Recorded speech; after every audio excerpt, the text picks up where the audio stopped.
नैमिषे निमिषः क्षेत्रे ऋषया शौनकादया। शौनक जी महाराज बड़े प्रबुद्ध श्रोता हैं। व्यासपीठ पर विराजमान है श्री सूत जी महाराज। सूत जी की उम्र है 20 वर्ष की और शौनक जी की उम्र है 80 वर्ष की। वयोवृद्ध शौनक जी पर भगवान की कथा अमृत पान करने के लिए परम कुशल है। सब लोगों को भगवान की कथा सुननी भी नहीं आती है। हम लोग जब कथा में आते हैं तो कथा में अज्ञ बन करके आना चाहिए, माने अज्ञानी बन करके। लेकिन हम लोगों की स्थिति क्या है कि हम लोगों ने 2-4 कथा सुन ली तो हम कहते हैं कि हम तो सब जानते हैं।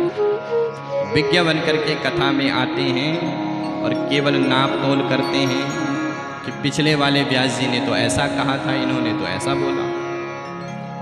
तो भगवान की कथा सुनना है तो अज्ञ बन करके सुनो, विज्ञ बन करके नहीं। ज्ञानी बन करके कथा सुनोगे तो केवल नाप तोल करोगे और अज्ञानी बन करके सुनोगे तो कुछ ना कुछ यहाँ से मिलेगा। घड़े को अगर हम बरसात में खाली रखें तो उसमें कुछ ना कुछ भर जाता है, और भरे हुए घड़े को अगर पानी में रखें तो वो छलक जाएगा। इसलिए भगवान की कथा अज्ञ बन करके सुनना चाहिए। कैसे? बोले जैसे हनुमान जी महाराज। हनुमान जी भगवान के सब चरित्र को जानते हैं, लेकिन जहाँ जहाँ भगवान की कथा होती है वहाँ वहाँ हनुमान जी सबसे पहले पहुँच जाते हैं, कोई आए ना आए। हनुमान जी महाराज सबसे पहले कथा सुनने के लिए आ जाते हैं। क्यों? बोले भगवान की कथा के रसिया हैं।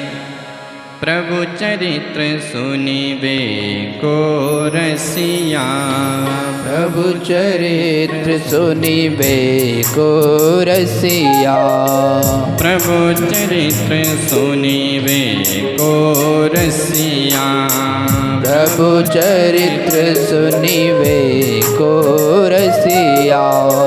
राम लखन सीता मन बसिया, राम लखन सीता मन बसिया, प्रभु चरित्र सुनिबे को रसिया, प्रभु चरित्र सुनिबे को रसिया, प्रभु चरित्र सुनिबे को रसिया। भगवान की कथा के रसिया हैं हनुमान जी। और ऐसा नहीं कि हनुमान जी को कोई नई कथा सुनाए। संसार में कोई ऐसा कथावाचक नहीं है जो हनुमान जी को कुछ नया चरित्र सुना ले, क्योंकि हनुमान जी ज्ञानिनाम अग्रगण्यम। भगवान के हर चरित्र से हनुमान जी विदित हैं, सब जानते हैं। और ऐसी कथा सुनाते हैं कि महाराज जिस व्यक्ति की जैसी भावना है वैसी कथा सुना देते हैं। किसी व्यक्ति को शोक हो रहा है तो हनुमान जी ऐसी कथा सुना देंगे कि वो शोक से प्रसन्नता की ओर मुड़ जाएगा। किसी व्यक्ति को भगवान के चरणों में जाना है तो हनुमान जी ने वैसी भी कथा सुनाई। कोई व्यक्ति संसार में भटक रहा है तो हनुमान जी ने ऐसी कथा सुनाई कि महाराज वो भगवान के चरणों में लग गया।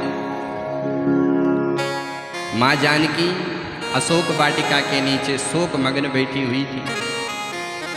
रावण ने जब माँ जानकी का हरण किया तो शोक से त्रसित है। हनुमान जी ने ऊपर से देख लिया। अब हनुमान जी ने मन में विचार किया कि क्या करें, माँ जानकी का शोक दूर कैसे करें। हनुमान जी ने मन में विचार किया कि जीव की व्यथा तो भगवान की कथा ही मिटा सकती है। जीव को अगर प्रसन्न करना है तो उसको भगवान की कथा सुनाओ। तो हनुमान जी ने माँ जानकी को दुखी देखा, तुरंत हनुमान जी ने कथा कहना प्रारंभ कर दिया। रामचंद्र गुण बर नहीं लागा, रामचंद्र गुण बर नहीं लागा, रामचंद्र गुण बर नहीं लागा, रामचंद्र गुण बर नहीं लागा, सुनतई सीता कर दुख भागा, सुनतहि सीता कर दुख भागा, सुनतई सीता कर दुख भागा। अच्छा, एक बात है, रामचरितमानस की जब जब मैं चौपाई गाऊं तो आपको मेरे साथ गाना है। क्यों? बोले गोस्वामी जी ने ये जो रामचरितमानस लिखी हुई है ये हम लोगों के लिए लिखी है, जो कलयुग के प्राणी हैं उन्हीं के लिए ये रामचरितमानस गोस्वामी जी ने लिखी हुई है। गोस्वामी जी पहले रामचरितमानस को संस्कृत में लिख रहे थे, लेकिन भोले बाबा ने समझाया। तब भोले बाबा के कहने पर गोस्वामी जी ने इस कथा को हिंदी में अनुवाद किया। क्यों? बोले कलयुग में लोग संस्कृतज्ञ कम होंगे, लोग संस्कृत को बहुत कम जानेंगे, तो हिंदी में लिखा है ताकि हम लोग कलयुग के जो जीव हैं वो इस रामचरितमानस का खूब पाठ कर सकें। और रामचरितमानस की जो चौपाई है उसका जितना फल है, जितना फल वेद की ऋचाओं का है उतना फल उन चौपाइयों के पाठ का है। तो जब जब रामचरितमानस की चौपाई आए तब तब आप मेरे साथ गुनगुनाए। तो महाराज सीता मैया का शोक दूर हो गया हनुमान जी की कथा से। विभीषण दुखी था, राम जी के चरणों में जाने के लिए आतुर था। तो हनुमान जी ने ऐसी कथा सुनाई कि विभीषण जी भगवान के शरण में चले गए। विभीषण ने भगवान हनुमान जी से पूछा कि हे हनुमान, हम राक्षस हैं, हे तात हम राक्षस कुल में जन्मे हुए हैं, क्या भगवान हम पर भी कृपा करेंगे? तो हनुमान जी कहते हैं कि हे विभीषण, मैं वानर हूँ, मेरी जाति वानर की है। असमय अधम सका सुनो मोहू पर रघुवीर। भगवान ने मुझ जैसे चंचल जीव पर कृपा करी है, तो तुम पर भगवान कृपा क्यों नहीं करेंगे?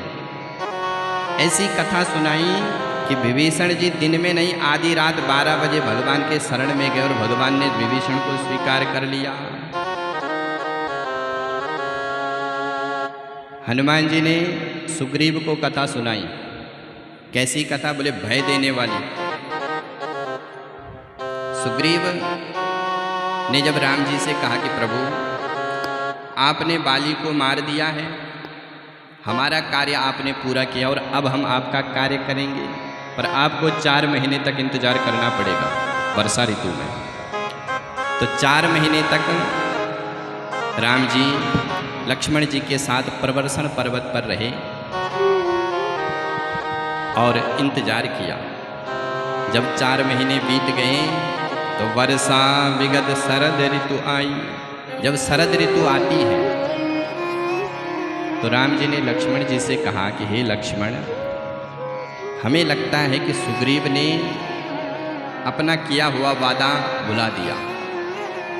सुग्रीव सुधि मोर विसारी पावा राजकोष पुर नारी।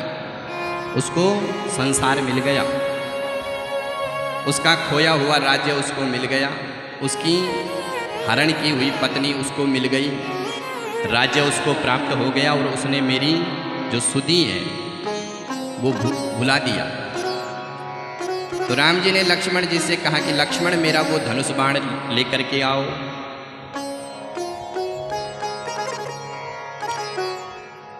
लक्ष्मण जी ने कहा कि सरकार ये रहा आपका धनुष। राम जी कहते हैं कि लक्ष्मण, मैं कल सुबह जाऊंगा और सुग्रीव का वध कर दूंगा। लक्ष्मण जी कहते हैं कि सरकार, आपका क्रोध भी बड़ा गजब का है। क्रोध आ रहा है आज और मारेंगे कल। राम जी कहते हैं कि हे लक्ष्मण, जहीं सर हतो मूड यहाँ काली, मैं उसको मारूंगा। अब राम जी ने यहाँ लक्ष्मण जी को कहा और उधर यहाँ पवन सुत हृदय विचारा, राम काज सुग्रीव विसारा। हनुमान जी को पता लग गया कि सुग्रीव ने राम जी के कार्य को भुला दिया, तो हनुमान जी ने सुग्रीव को ऐसी कथा सुनाई कि सुनत ही सुग्रीव परम भयमाना।